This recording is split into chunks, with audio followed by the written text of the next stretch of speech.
آپ کے علم میں ہوگا کہ اس وقت دنیا کی کل آبادی سمجھی جاتی ہے 6 ارب یعنی 600 کروڑ.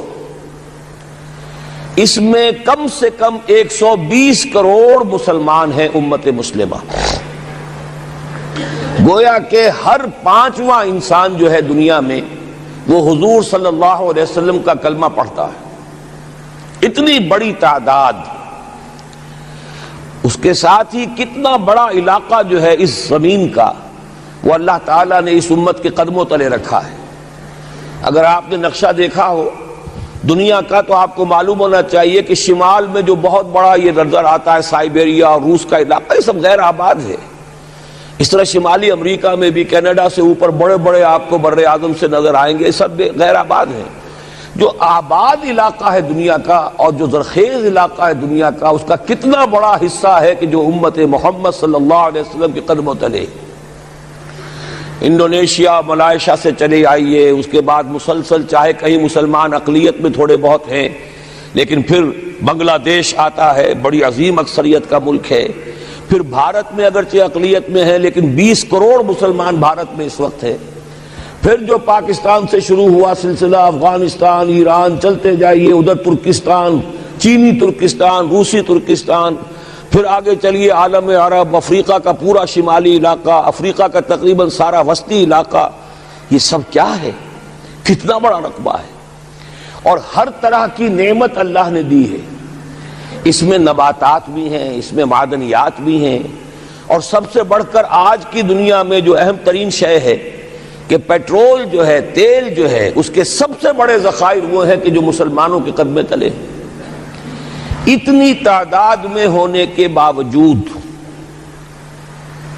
اتنے وسائل کے پر بظاہر قابض ہونے کے باوجود، سوال یہ ہے کہ کیا آج دنیا میں امت مسلمہ کو عزت حاصل ہے یا یہ ذلیل ہے؟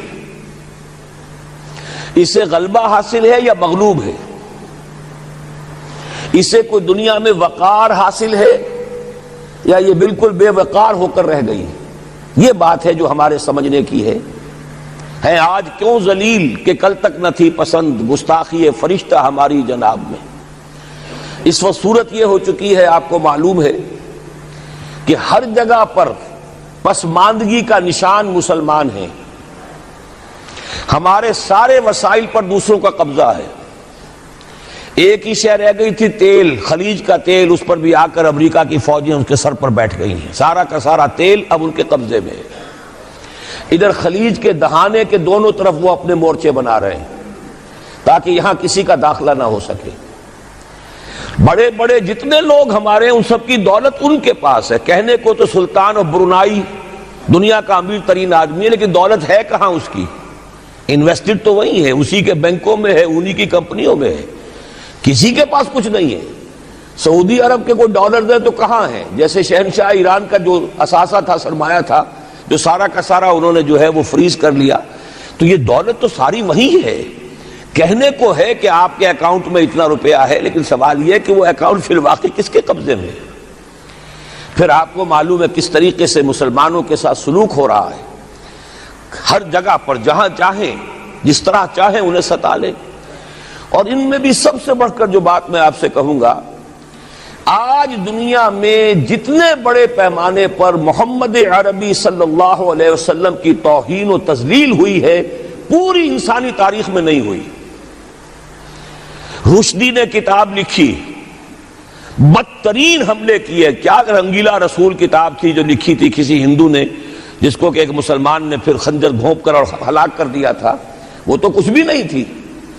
اس کتاب کو رنگیلا رسول کو 100 سے ضرب دیجئے تو یہ کتاب بنتی ہے، سیٹنک ورسز. اور وہ ملینز نہیں بلینز کی تعداد میں شائع ہوئی. اس کے خلاف احتجاج اگر کسی نے کیا ہے تو ان کے اوپر جوتے پڑے ہیں، ان پر ڈنڈے پڑے ہیں. پوری مغربی دنیا اس کے پیچھے آ گئی ہے، سپورٹ کیا ہے. لے دے کے ایک ملک نکلا ایران، اس نے کم سے کم یہ کہ اس کے قتل کا فتویٰ تو دیا، لیکن کیا کرے، قتل کرنے کی تو نوبت نہیں آئی. پورا عالم عیسائیت اس کی پشت بنا ہے، اس کی مدد کر رہا ہے. یہ اتنی بڑی توہین محمد رسول اللہ صلی اللہ علیہ وسلم کی اور آپ کی ازواج مطہرات کی اور یہ بظاہر ایک ایسے شخص کے ہاتھوں جس کا نام مسلمانوں کا سا ہے، اس کا اتنا بڑے پیمانے پر ہونا، اور پھر یہ کہ مسلمان 120 کروڑ ہونے کے باوجود کچھ نہیں کر سکتے۔ میں وہ چیزیں نہیں گنوانا چاہتا کہ 15 لاکھ جو ہیں وہ ہمارے افغان بھائی جو ہیں انہوں نے جانیں دی، فائدہ کس کو پہنچا؟ تاحال امریکہ کو، کہ اس کی جو مد مقابل قوت تھی USSR وہ ختم ہو گئی۔ اسی طریقے سے جو کچھ کشمیر میں ہو رہا ہے، ہماری بے حمیتی بے غیرتی کا عالم یہ ہے، ہم کچھ اندر خانے تھوڑی بہت کو مدد کر کے سمجھتے ہیں کہ ہم نے فرض ادا کر دیا، جبکہ فرض تو یہ ہونا چاہیے تھا کہ ہم براہ راست اعلان کرتے اور انڈیا کو الٹیمیٹم دیتے کہ سٹاپ دس بزنس، یا یہ کہ پھر ہم سے جنگ ہے۔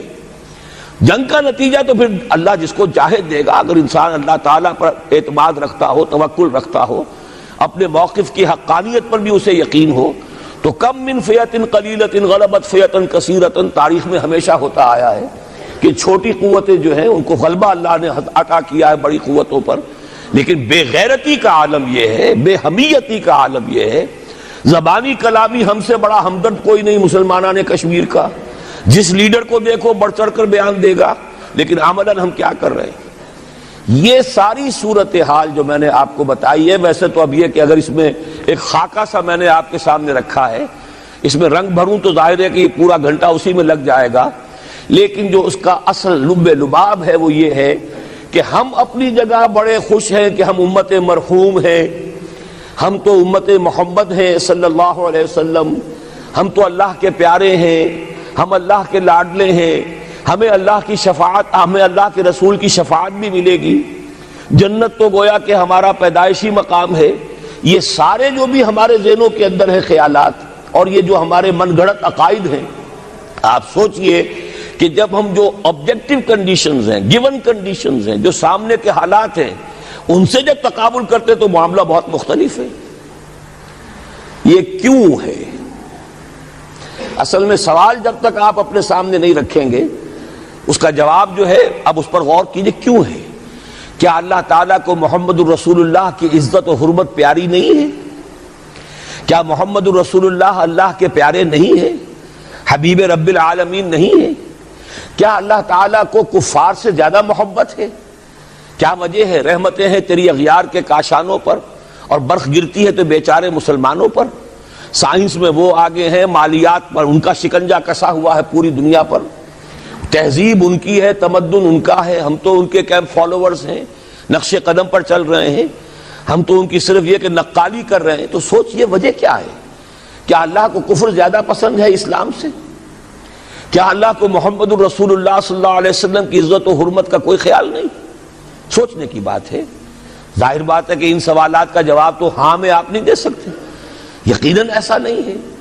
بہرحال وہ کافر ہیں، وہ اللہ کو نہیں مانتے، اللہ کے رسول کو نہیں مانتے، چلیے اللہ کو کسی نام سے مان لیا، گاڈ کہہ دیا، لیکن اللہ کے رسول کو تو نہیں مانتے۔ ایمان کا سارا دار و مدار تو رسالت پر ہے، اللہ کے اس کلام کو تو نہیں مانتے، اور اس کے باوجود ان کے لیے عزت ہے، رحمتیں ہیں تیری اغیار کے کاشانوں پر، برف گرتی ہے تو بیچارے مسلمانوں پر۔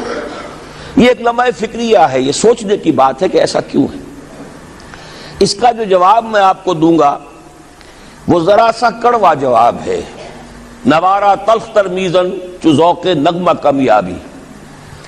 بات کہنی پڑتی ہے، جب تک کہ کڑوی بات کہی نہ جائے، حقائق کو دیکھنے کی جرت پیدا نہ کی جائے، مواجہہ نہ کیا جائے، فیکٹس کو فیس نہ کیا جائے، اس وقت تک بات صحیح نہیں ہوگی، اور نہ ہم صحیح تشخیص کر سکیں گے، نہ صحیح تجویز کی طرف ہمارا ذہن منتقل ہوگا۔ میں بہت سخت بات کہہ رہا ہوں، آج آسمان کے نیچے اس زمین پر عذاب الہی میں گرفتار امت مسلمہ ہے۔ بالفعل آج ہم امت مرحومہ نہیں ہیں، رحمت والی امت نہیں ہے، امت معذبہ ہیں، آج ہم پر اللہ کا عذاب ہے۔ وہ کیوں ہے؟ دیکھیے اللہ کا قانون یہ ہے، اور یہ اللہ کی سنت ہے، میں نے اپنی ایک کتاب میں اس پر مفصل بہت مضمون لکھا ہے، قرآن کا قانون عذاب۔